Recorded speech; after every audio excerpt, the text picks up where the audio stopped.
පටන් good evening දෙන්නටම Good evening. Miss. Tute එක තියෙනවා නේද? ටියුට් එක 4 නම් verb ටියුට් එක. අපි ඒක කළේ නැහැ. ඔව් එකේ අනිත් එකක් කරේ. ඔව් අපි අනිත් එක කළේ. අපි මේක කරමු අද. මේ හරි. ළඟ තියෙනවනේ නෝට් එක නේද? තියෙනවා මිස්. ආ තියෙනවා. හරි. එහෙනම් අපි ඉස්සෙල්ලාම verb ගැන කතා කරමු. verb කියන්නේ ක්‍රියාපද. මම දැක්ක නෝට් එක ලියලා තියෙනවා දෙන්නම. මේ අපි ඒකට කතා කරන්න ඕනේ. verb කියන්නේ ක්‍රියාපද. ඊපස්සේ අපි බලමු මේ ක්‍රියාපදයක් කියන්නේ මොකක්ද කියලා. හරිද? A verb is a word that describes what the subject of a sentence is doing. What the subject එක කියන්නේ මොකක්ද? විෂය. නෑ, එතන විෂය නෙමෙයි මధు. අපි එහෙනම් වාක්‍යයක කොටස් දෙකක් වාක්‍යයක කොටස් තුනක් තියෙනවා. සාමාන්‍යයෙන් වාක්‍යයක් හැදෙන්න subject verb object කියලා තමයි කියන්නේ. මේ subject එක කියන්නේ මේ කරන කෙනා. අපි මේ උදාහරණයක් කියන්නේ. එතන ඉන්නවා තියෙනවා Pereira builds a house. එතකොට මෙතන subject එක තමයි Pereira. මේ වාක්‍ය subject එක Pereira. builds කියන්නේ ගොඩනගනවා. හදනවා. building එකක් නැත්නම් ගයක් හදනවාට කියන්නේ builds කියලා. ගොඩනගනවාට කියන්නේ. ඒක තමයි ක්‍රියාපදය. සිංහලෙත් තියෙන්නේ කතෘ කියන්නේ අපි සිංහලෙන් වාක්‍යයක කතෘ කියන්නේ ඉංග්‍රීසියෙන් අපි සබ්ජෙක්ට් කියලා කියන්නේ. එතකොට මේ සබ්ජෙක්ට් එක එහෙම නැත්නම් කතෘ කරන්නේ මොකද්ද? අන්න ඒකට තමයි verb එක කියලා කියන්නේ. ඒක තේරුණාද? ඔව් මිස්. සබ්ජෙක්ට් එක කරන කෙනා සබ්ජෙක්ට් එකෙන් කියන්නේ නැත්නම් කතෘ කරන්නේ මොකද්ද? අන්න ඒකට තමයි verb එක කියලා කියන්නේ. දැන් මෙතන උදාහරණයක් ගත්තොත් මෙතන තියෙන පෙරේරා builds a house නේ. එතකොට පෙරේරා මොකද්ද හදන්නේ? මොකද්ද කරන්නේ? ගයක් හදනවානේ. එතකොට හදනවා කියන එක තමයි ක්‍රියාපදේ. තේරුණාද? ඒක හොඳට උදාහරණයක් විතර මේ බලන්න මේ පින්තූරයට එන්න බලන්න. ඇක්ෂන් මේ අපිට තියෙනවා මේ ක්‍රියාපද වර්ග කීපයක්. ඒ ක්‍රියාපදයක් කියලා කියන්නේ අපි මෙතනින් කතා කරේ ක්‍රියාපදයක් කියන්නේ මොකක්ද කියලා. ක්‍රියාපදයක් කියන්නේ කතෘ. සිංහලෙන් කියන්නේ කතෘ කියලා. එතකොට වාක්‍යයක කරන කෙනා දැන් උදාහරණයක් ගත්තොත් මම බත් කනවා කිව්වොත් මම කියන කෙනා කරන්නේ මොකද්ද කියලා ප්‍රශ්නයක් අහුවොත් උත්තරේ ඉන්නේ කනවා කියන එක. එතකොට ඒක තමයි verb එක කියලා කියන්නේ. ක්‍රියාපදේ කියලා කියන්නේ. ඒක තේරුණාද? ක්‍රියාපදයක් මොකද්ද කියලා. ඒක තේරුණාද?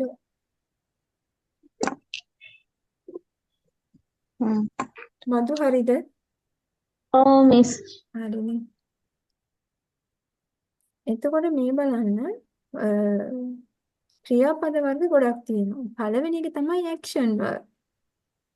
action verb එකක් කියන්නේ මිනිස්සෙක් එහෙම නැත්නම් කරන දේවල් අතින් පයින් කරන දේවල් නැත්නම් චලන මූවමන්ට් එහෙම කරන දේවල් උදාහරණ බලන්න මෙතන jump උඩ පනිනවා sing සින්දු කියනවා study පාඩම් කරනවා eat කනවා dance නටනවා cry අඬනවා kneel දනිස් නමාගෙන මෙහෙම ඉන්න එකට තමයි kneel කියන්නේ. knee කියන්නේ දනහිස දනස් දෙක බිම ගහලා ඉඳගෙන ඉන්නවට කියන්නේ kneel කියලා. එල්ල කුරක් එනවා. හරි. swim කියන්නේ පීනනවා. punch කියන්නේ මෙහෙම ගහනවා. think හිතනවා. read කියවනවා. pull අදිනවා. sit down ඉඳගෙන ඉන්නවා. wave කියන්නේ අතවනනවා. අපි hi කියලා කියන්නේ අතවනද්දි wave අතවන්නවා. drink බොනවා. cook උයනවා. දැන් තේරුණාද action verb කියන්නේ මොනවද කියලා? ඔව්. ඔව්. හරි. අපි ඔතන උදාහරණ තව දෙක තුනක් ලියන්න බලන්න. ඔතන උදාහරණ දෙකයිනේ අපි ලියලා තියෙන්නේ run, eat කියන එක විතරයිනේ. මෙතනින් බලලා action verb තව කීපයක් ලියන්න.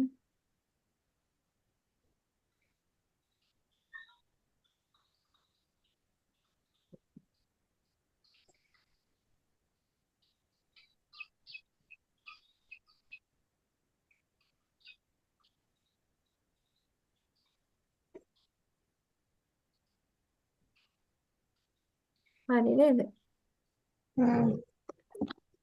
එතකොට action verb කියන්නේ මොකක්ද කියලා අපි කතා කරා. ඊළඟට තව verb જાතියක් තියෙනවා. thinking verbs කියලා. ඒ කියන්නේ වාක්‍යයක් ගත්තොත් වාක්‍යයක කර්තෘ සහ තවත් වචන සම්බන්ධ කරන පද linking verbs සිංහලෙන් අත link කියන්නේ සම්බන්ධ කරනවානේ සම්බන්ධ කරන පද එහෙම જાතියකුත් තියෙනවා ක්‍රියාපද විදිහට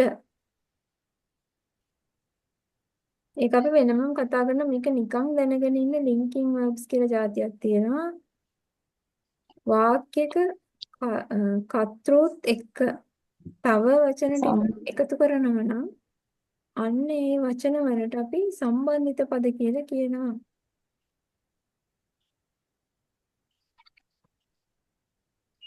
මේ උදාහරණයක් ගත්තොත් මෙතන තියෙන්නේ my aunt is a doctor. මෙතන is කියන කැලේ අයින් කරලා නිකම්ම කිව්වොත් my aunt මගේ නැන්දා a doctor මගේ නැන්දා ડોක්ටර්. එහෙම කියන්නේ නේද? මගේ නැන්දා ડોක්ටර් කෙනෙක් කියලානේ කියන්නේ. ඒතර is කියන එකෙන් තමයි මේ වචන දෙක my aunt කියන එකයි ડોක්ටර් කියන එකයි සම්බන්ධ කරලා තියෙන්නේ. ඒ මං කියව එක තේරුණාද? ඔව්. is කියන එක අයින් කරලා පැත්තකට කරලා තිබ්බොත් my aunt a doctor. එහෙමයි වාක්‍ය තියෙන්නේ. my aunt කියන්නේ මගේ නැන්දා. a doctor කියන්නේ දොස්තර. එතකොට නාමපද දෙකක්නේ. නාමපද දෙකක් එක ළඟ තිබ්බොත් ඒක වාක්‍යයක් වෙන්නේ නැහැ. එහෙනම් ඒ නාමපද දෙක මැදට එන්න ඕනේ ක්‍රියාපදයක්. එතකොට ඒ ක්‍රියාපදයේ විදිහට මෙතන is අරගෙන තියෙනවා. අන්නේ ඒ වචන වලට අපි කියනවා සම්බන්ධිත පද කියලා. සම්බන්ධිත ක්‍රියාපද කියලා. ඒක තේරුණාද? මං කිව්ව එක. නාමපද දෙකක්. යාන්ට් කියන්නේ මගේ නැන්දා, ડોක්ටර් කියන්නේ දොස්තර. ඒතොර ඒ දෙකම නාමපද දෙකක්. නාමපද දෙකක් මැදට verb එකක් එන්න ඕනි. සම්බන්ධ කරන්න. සම්බන්ධ කරන්න. ඒක තේරුණාද? ඔව්. ඊළඟට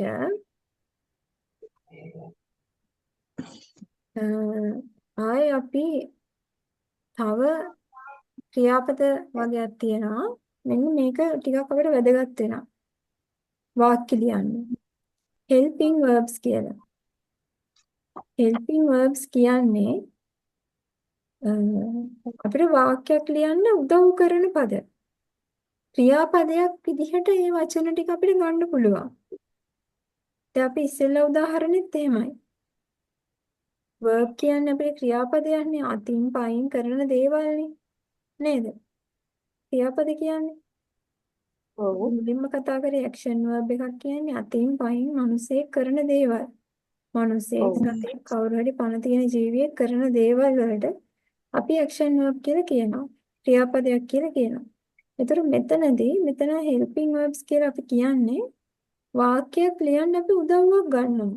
මොකක් හරි අර මං කිව්වේ අපි නාමපද දෙකක් මැද්දට වචනයක් දැම්මනේ. මතකද අපි ක්‍රියාපදයක්. ඉස්සෙල්ලා කතා කරා? අන්නේ ඔව්. වචන සෙට් එකටම අපි කියනවා helping verbs කියලා. උදව් කරන පද. මම උදාහරණ ගන්න. මේ වාක්‍ය ගත්තොත් am is are was be been මෙන්න මේ වචන ටික අපිට helping verbs කියලා ගන්න පුළුවන්. හරි. මේ මෙතන උදාහරණ බලන්න මේ I am happy today. am කියන එක අයින් කරන්න. am කියන එක අයින් කරලා නිකන් තේරුම I හිතලා happy. බලන්න. I කියන්නේ මම. happy කියන්නේ සතුටුයි. today කියන්නේ අද. එතකොට මේ ඔක්කොම නාමපද තුනක් නේද? ඔව්. I කියන්නේත් මම. මම කිව්වේ ප්‍රොනවුන් එකක් කියලා. I කියන්නේ ප්‍රොනවුන් එකක්. සර්වනාම. කලින් පාඩමේ අපි ඉගෙන ගත්තේ. එතකොට ඒක I කියන්නේත් නාමපදයක්. happy කියන්නේ සතුටුයි. ඒකත් නාමපදයක්. today කියන්නේ අද. ඒකත් නාමපදයක්.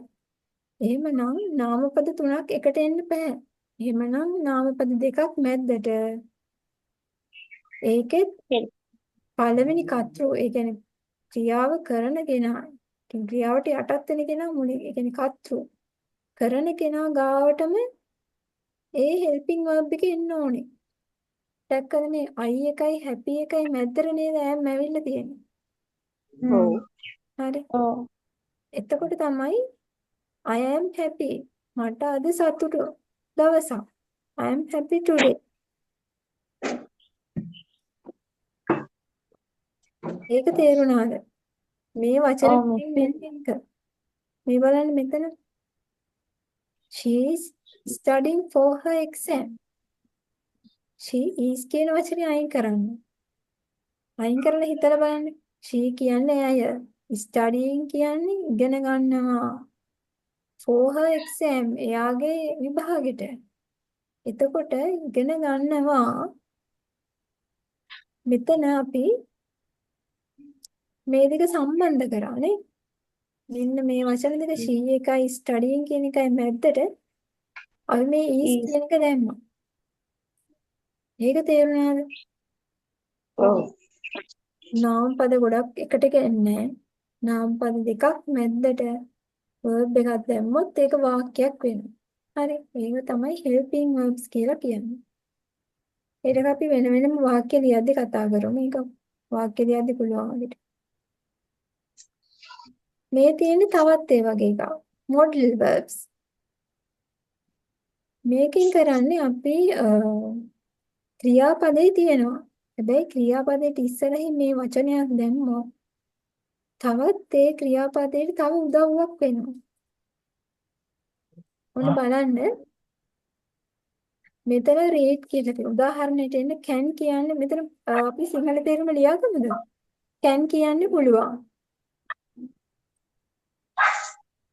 can පුළුවන්.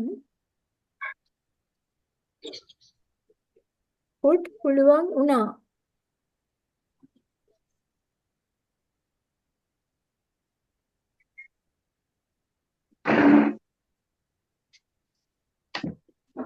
උදාහරණයට ආවොත් ඔන්න අපි විතර උදාහරණයක් තියෙනවා.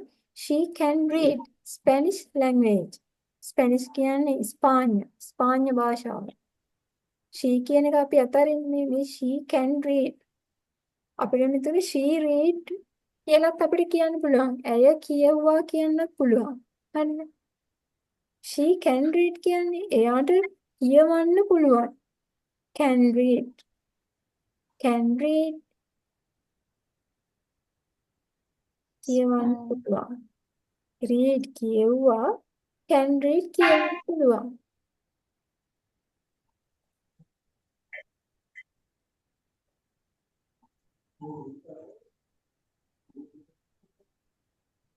මෙන්න මේ වගේ verb එකකට කලින් තව වචනයක් දානවා නම් මෙන්න මේ වචන ටික can could may might will would shall should must ought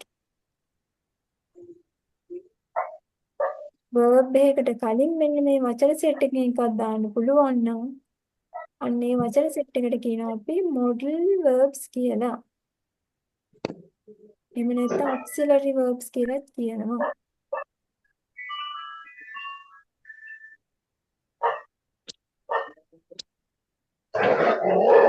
මෙතන මේ පොඩි උදාහරණයක් තියෙනවා මම මෙතන එකක් ලියලා තියෙනවා. මේ අපි මේවා ටික අපි වෙනම කතා කරනවා අතීත වර්තමාන අනාගත කාල වාක්‍ය ලියද්දී. ඒ හින්දා මම මෙතනදී මේවා කතා කරන්නේ නැහැ. මෙතන එකක් ලියන්න මధు උදාහරණයක් කියන්න සීතක්කාරී. She can dance. එයාට නටන්න පුළුවන්. ඒ වගේ තව වාක්‍යයක් කියන්න. He can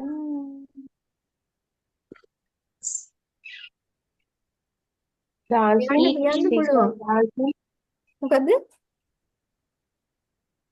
he Can dancing. She can dance sing නෙමෙයි dance. Dance. She can dance. Dancing නැටීම. dance නටනවා. he dance can swim. අන්න හරි. She can swim. තව වාක්‍යයක් කියන්න. සීතක්ක කියන්න බලන්න තව එකක්. I can, they can ඕන එකක් දාලා he can නමක් දාලා හරි. He can swim. හරි. She can run. හරි. She can run. ඔව්. අන්න ඒ වගේ දැක්කද අපි verb එක තියෙනවා. හැබැයි verb එකට ඉස්සරහින් මේ වචනයක් දාලා. She dance කියන්නේ ඇය නටනවා. He නටනවා. can dance කියන්නේ පුළුවන්. එයාට නටන්න පුළුවන් කියන එක. හරි. එතකොට මේ වාක්‍ය දෙකේ වෙනසක් තියෙනව නේද සිංහල තේරුම ගත්තොත්? ඔව්. වෙනසක් තියෙනවනේ. අන්න ඒ වගේ මෙන්න මේ verb එකක් ඉස්සරහින් මෙන්න මේ වචන වලින් එකක් දාන්න පුළුවන් නම් එන්න අන්න ඒවටත් අපි verb කියලා කියනවා. ඒවට අපි කියන්නේ modal auxiliary verbs. එහෙම නැත්නම් modal verbs කියලා කියනවා. හරිද? මේවා ටික අපි එක එක කතා කරනවා. මෙතන උදාහරණයක් විදිහට ඔයාලා එකක් දෙකක් ලියන්න අපි කතා කරපුවා.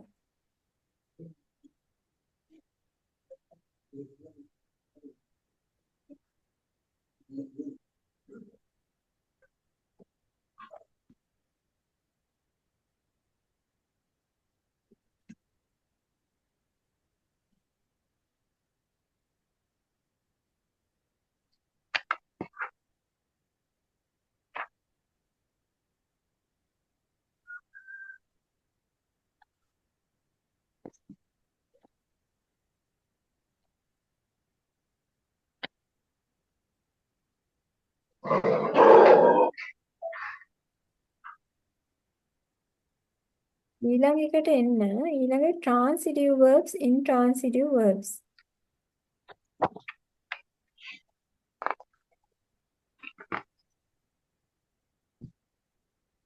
transitive verb එකක් කියන්නේ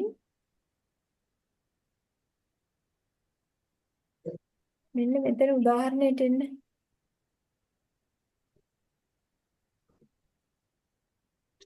මෙතන පේනව නේද? වාක්‍ය හතරක් තියෙනවා. And I ate an ice cream. එතනින් තේරුම් ගන්න පුළුවන් මේ intransitive verbs කියන්නේ මොනවද? transitive verbs කියන්නේ මොනවද කියලා. transitive verbs කියන්නේ මම කිව්වේ නාමපද දෙකක් මැද්දට තමයි එන්නේ ක්‍රියාව. අන්න ඒවට transitive verb කියලා කියනවා. තේරුණාද? මේ බලන්න. I කියන්නේ නාමපදයක්. an ice cream කියන්නේත් නාමපදයක්. ඒ නාමපද දෙකක් මැද්දට තමයි ate කියන එක ආවේ. ate කියන්නේ eat කියන එකේ අතීත කාලෙන් නම. අතීත කාලෙන් ක්‍රියාපදය. තේරුණාද? eat කියන එක අතීත කාලෙන් ලියනවා නම් ate වෙනවා. ඒක අතීත කාලෙ මතක නැත්නම් මෙන්න මේකට එන්න. තුන්වෙනි එකට. නැත්නම් මෙතන eat කියන එක කපලා eat කියලා ලියන්නේ. eat I eat an ice cream කියලා. eat Eat an ice cream. I eat an ice cream. එතකොට I කියන්නේ නාමපදයක්. an ice cream කියන්නේ නාමපදයක්. නාමපද දෙකක් මැද්දට verb එකක් ආවේ. එහෙනම් ඒවට කියනවා transitive verb කියලා. intransitive verb කියන්නේ නාම පදයෙන් පස්සේ තියෙන්නේ ඒ ක්‍රියාව විතරයි. මේ බලන්න the dog barks. barks කියන්නේ බුරනවා. බල්ලා බුරනවා. the dog barks. එතනින් එහාට නාම පදයක් තිබ්බත් එකයි නැතත් එකයි. ඒ වාක්‍ය සම්පූර්ණයි. සම්පූර්ණයි නේද? the dog barks. අපිට කියන්න පුළුවන් නේද? ඊළඟට I was sleeping. මම නිදාගෙන හිටියා. නිදාගනිමින් හිටියා. The girl sang. ගෑනු ළමයා සින්දු කිව්වා. අපිට එතනින් වාක්‍ය නතර කරන්න පුළුවන් නේ? තව මෙහාට නාම පද ඕනේ අපිට ඕනනම් දාන්න පුළුවන්. හැබැයි මෙතනින් අපිට ඉවර කරන්න පුළුවන්. The child smiled. ළමයා hina වුණා. එතකොට අන්න ඒ වගේ වාක්‍ය අපිට ඉවර කරන්න පුළුවන් නම් එතනින් අපිට ඉවර කරගන්න පුළුවන් නම් මොකද්ද? ඒවට කියනවා intransitive verbs කියලා. ඒක තේරුණාද? ඒ මොකද්ද කියන එක දැනගෙන කියන්න ඕනේ. මේ නම් ටික දැනගෙන තියාගන්න ඕනේ නැහැ පේපර් එකක් ලියන්න. transitive verbs කියන්නේ මොනවද? intransitive verbs කියන්නේ මොනවද? එහෙම ඕනේ නැහැ. අපි මෙතන දැනගන්න ඕනේ මේ ක්‍රියාපදයේ යෙදෙන අවස්ථා ටික විතරයි. එතකොට මේවා පාඩම් කරන්න යන්න එපා. intransitive කියන්නේ මොනවද? action verb කියන්නේ මොනවද? එහෙම වැඩක් නැහැ. හරිද? හැබැයි මෙන්න මේකයි. ඊළඟ එකට එන්න. ඒක තේරුණාද? transitive verb, intransitive verb. Miss. ඊළඟට එන්න phrasal verb. අන්න ඒක නම් පාඩම් කරන්න වෙනවා. හරි. මොකද මේවා මේ ක්‍රියාපද හැදිලා තියෙන්නේ වචන දෙකක් එකතු වෙලා. ක්‍රියාපදයකට තව පදයක් එකතු වෙලා තමයි මේ ක්‍රියාපදය හැදෙන්නේ. ඒ නිසා මේවා අපිට පාඩම් කරන්න කොහොමත් වෙනවා. phrasal verb කියන්නේ. මේ තියෙන උදාහරණ මම පින්තූරත් එක්කම දාලා තියෙන්නේ මතක තියාගන්න ලේසි වෙන්න. මේ බලන්න මෙතන දෙවෙනි උදාහරණයට එන්න. turn on on කරන්න. on කරන්න.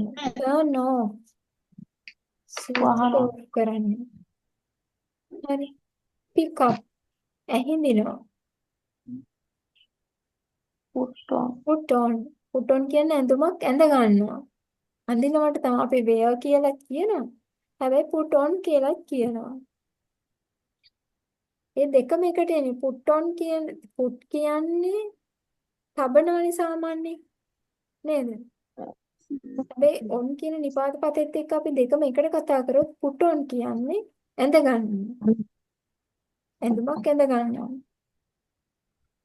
get in කියන්නේ වාහනයකට නම් ඇතුළට යනවා. වාහනේ ඇතුළට නගිනවට තමයි get in කියලා කියන්නේ. get out කියන්නේ වාහනෙන් එළියට එනවා.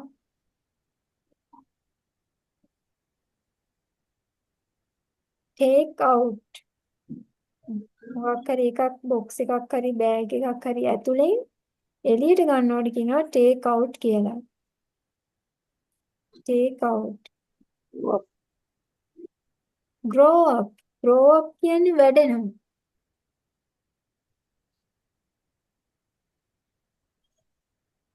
grow up සාමාන්‍යයෙන් අපි grow කියන්නේ වවනවට up කියන්නේ උඩ. වැවෙනවා උඩ නෙමෙයි මෙතන grow up කියන්නේ වැඩෙනවා. go out කියන්නේ එළියට යනවා. come ඇතුළට එනවා. look for හොයනවා. හොයනවා කියන්නේ search. look for හොයනවා. throw away විසි කරනවා. තේරුණාද? ඔය වගේ ඒවා ටික නම් පාඩම් කරන්න ඕනේ ඔය වචන. මේවට වැඩිය මේ get in get on මේවට මේ ටිකක් කමක් නැහැ. මේ මෙතන මේ පින්තූරේ මේ අපි දැන් කතා කරේ පින්තූරේ අන්නේ වචන ටික තමයි සාමාන්‍යයෙන් ඔය ප්‍රශ්න වලට එනවා නම් එන්නේ. turn on, turn off, get in, get out, go out, come in, put on. අන්න ඒ වගේ ඒවා.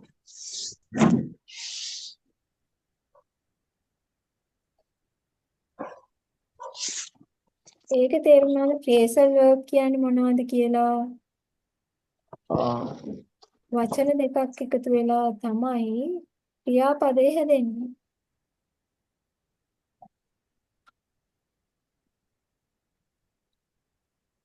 ඒක තේරුණාද? තේරුණා. ඊළඟට ඔයාලට තියෙන්නේ මෙන්න මේ comprehension ටිකක් නෙමෙයි. මෙතන දාලා තියෙනවා ප්‍රශ්න ටිකක්. ඒ ටික කරලා ඒක මට ගණන් දෙනවද? මම කරා. ඒක කරලා මිස් කරාද? එහෙනම් මට ඊළඟ දවසේ පොත ගෙනත් ඔෆිස් බලන්න. එකේ. ඔෆිස් එකේ මගේ නම් පොත. එහෙමද? එහෙනම් ඔයා මේ ටික කරලා මට ගෙනත් දෙන්න. ඊට අමතරව මම comprehension එකක් දුන්නා නේද? මම දැන් දුන්නා World Heritage ලෝක උරුම ගැන ලංකාවේ. ඔව්. එදා දීප එක නේම. ඔව් එදා දීපු එක. ඒක පුළුවන් නම් කියවලා කරන්න. අපි පන්තියේ කරන්න කලින්. එහෙම නැත්තම් මං කියලා දෙන්නම්. ඉතින් අපි කරා ඔයා කරලා ඔව් පොඩ්ඩක් එකපාරක් කරන්න බලන්න. මොකද උතන මේ ඡේද ලොකු නැහැ. වාක්‍ය 5ක් 6ක් වගේ තියෙන්නේ. ඒතර ප්‍රශ්නේ තියෙන්නේ සරල ඒවා.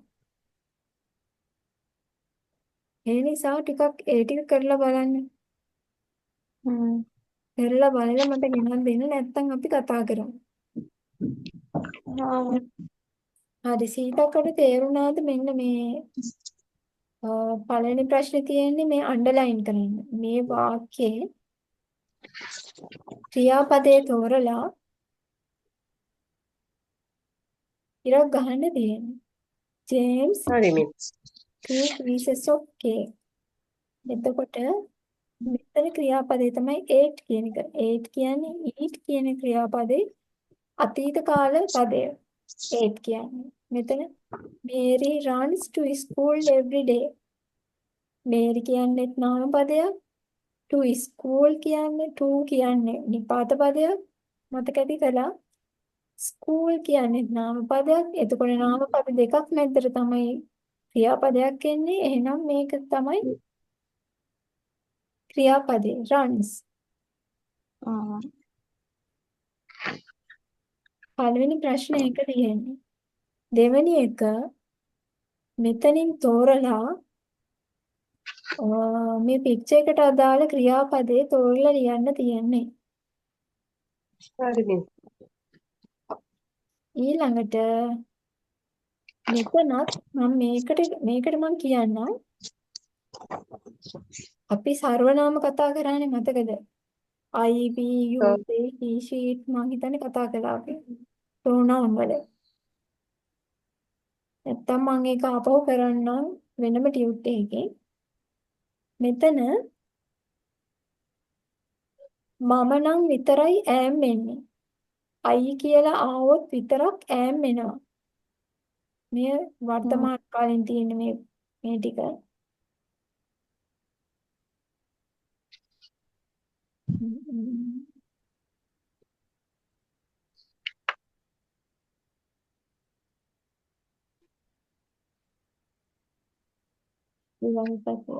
මෙතන මම දැන් කියලා දෙන්නම්. ඈම් කියන වචනේ ක්‍රියාපදයක් නෙමෙයි. ඔව් ක්‍රියාපදයක් විදිහට එන්නේ I කියන එකත් එක්ක විතරයි. මේ ඈම් කියන එක ගාව I කියලා විතරක් ලියාගන්න. I කියන එක මම කියන එක I.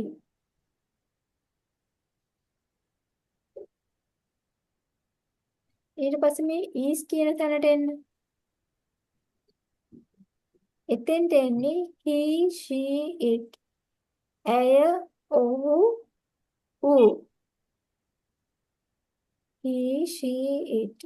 ඒ තුන මුලට ආවොත් විතරක් is කියන එක එනවා.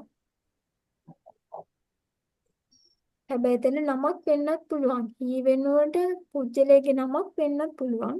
she වෙනුවට කවුරු හරි ගෑනු කෙනෙක්ගේ නමක් වෙන්නත් පුළුවන්. හරි. he she it. මේ ආවොත් අන්න එතෙන්ට එනවා ක්‍රියාපදේ is is. කියලා. ආ කියන ක්‍රියාපදේ එනවා බහු වචනේවට. බහු වචනේව. you they we. ඊමනේ බහු වචන. අපි ඔවුන් ඔව්හු. ඔය ටික නේද බහු වචන කියන්නේ. ගොඩක් ඉන්නවා නම් ඒකටත් එනවනේ මිස් නේද? ඔව් ගොඩක් එනවා නම් ආ එනවා. ඈම් එකත් එක්ක ඉන්නේ අයි විතරයි. ඊස් එක එන්නේ he she it විතරයි. හැබැයි he she it වෙනුවට නමක් දාන්න පුළුවන් නම් පුජ්‍යලයේ නමක් එහෙම නැත්නම් සතෙක්ගේ නමක් දාන්න පුළුවන් නම් විතරක් ඒකට ඊස් එනවා. ආ කියන්නේ බහු වචනෙන් ආවොත් කතෘ ඒවට එනවා ආ කියලා.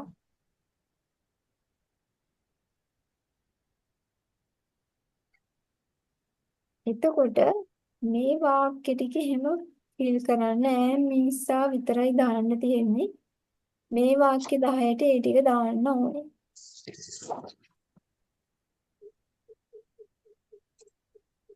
ඊට පස්සේ මෙතන ඊළඟ එකේ තියෙනවා අපිට වාක්‍ය ටිකක් දීලා මෙතනින් සුදුසු වචනේ තෝරලා මෙතනින් ලියන්න ඕනේ. ඉස්තෙන් පුරවන්න ඕනේ.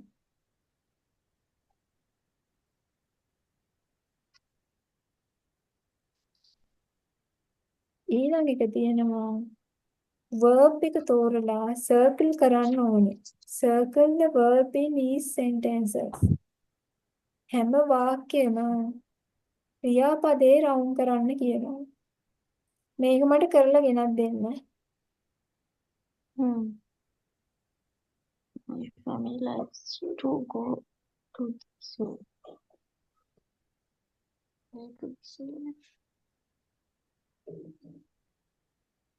හරි නේද? එතකොට අපි අද කතා කරේ verb කියන්නේ මොකද්ද කියලා. verb කියන්නේ කර්තෘ කරන දේ. අතින් මිනිසෙක් සතෙක් අතින් පයින් කරන දේවල් අපිට පේන දේවල්. හරි. අපිට පුළුවන් මේක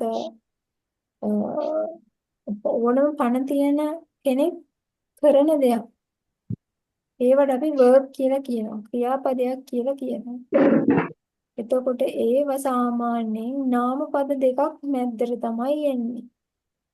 verb එකක් විදිහට am, is, are, was, were, be, been කියන වචන ටිකත් අපිට දාන්න පුළුවන්. ක්‍රියාපදයක් නැත්නම් ඒ වෙනුවට am, is, are, was, were, be, been කියලා ක්‍රියාපද ටිකක් දාන්න පුළුවන්.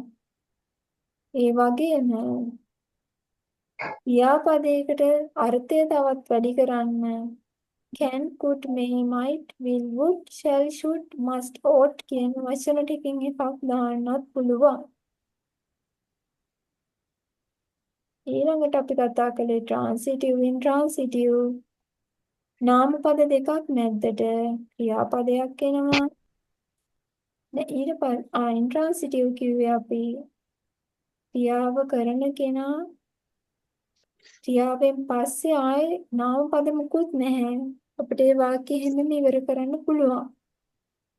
ඒවට අපි intransitive කිව්වා. මම කිව්වා ඒක අපිට වැදගත් නැහැ. පේපර් එකක් ලියන්න කියලා. පේපර් එකක් ලියන්න වැදගත් වෙනවා මේ අපි මුලින් කතා කරපු action verb ටිකයි. මෙන්න මේ phrasal verb ටිකයි. මේවා ටික තමයි පාඩම් කරගන්න ඕනේ. turn on, turn off, pick up මෙන්න මේ පිච් එකේ තියෙන ටික. ඊළඟට ඔයාලා මේ එක්සර්සයිස් ටික කරලා මට ගෙනත් දෙන්න. ඊට අමතරව මම එදා දුන්න ටියුට් එකේ අඩුවානේ ප්‍රශ්න දෙක තුනක්වත් කරන්න උත්සාහ කරන්න. කොහොම කරන්න පුළුවන් නම් හොඳයි. දන්න ඒවා ටික විතරක්. හරි.